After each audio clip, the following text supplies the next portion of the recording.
David, great to talk to you. What is your take on the Nvidia numbers? The early takeaway was the company beat on revenue, beat on earnings per share by a sizable margin, also beat in terms of its fourth quarter forecast. It beat the median estimate on Wall Street for revenue and revenue growth in the fourth quarter, but did not exceed the most robust estimates out there. What's your take on the Nvidia numbers? You know, maybe anything less than that would have been a pretty big decline for this stock. And I thought about it, Paul, and you have to step back and ask yourself the question, has Nvidia and really the entire AI ecosystem become too big to fail? Think how much is riding on the answer to that question. So much of our economy right now, certainly so much of the market right now, in one way or another, is geared towards AI or the rollout of AI.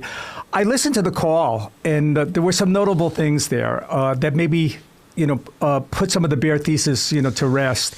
The fact that Blackwell, the demand for Blackwell is likely to exceed supply for the next several quarters. Hopper is still doing quite well. And the one thing I did notice is that data center compute, that was up 22% sequentially, and that was up from 17%. So right now, everybody is chasing Nvidia, and the demand is off the charts, at least from the hyperscalers at this point. It's an arms race, and as long as it is an arms race, Nvidia should fare well. You say the hyperscalers, who are the huge customers of these products, can't write checks fast enough. Is that really the tone of the commentary we've heard from the likes of Microsoft, Amazon, Meta? Well, we saw it in the numbers. The CapEx spend on all these companies is off the charts. The one company of those that you mentioned that is actually really benefiting right now, and it's actually turning it into earnings, is Meta. They seem to be getting the ROI, and that's really what we have to watch. Will these companies, finally, turn this into a revenue and an earnings boost? We know that they're spending the money, and the inference is that this is going to be pretty big down the road. I think, the good news is that it's setting off a productivity boom. And that's in part, kind of supporting the market multiples that we see. Each 1 point of productivity boost that we get in the market, you can expand the multiple in the market. And that's really most of what we've had over the last couple of years. And a large part of that is AI. There are portfolio managers out there, as you know, who say beware of stocks that have rocketed up by 200% over the past 52 weeks. Don't make them too much, don't give them too much of a role in your portfolio. What's your view on exposure to this segment after not just a year of remarkable gains, but a long stretch of gains for this stock and others? It's great advice, but it creates a problem for portfolio managers like myself. Nvidia is a pretty hefty portion of the market. So if you have a 2% position in a stock that's more than 6% of the S&P 500, by definition, each percentage point it goes up, you're actually underperforming.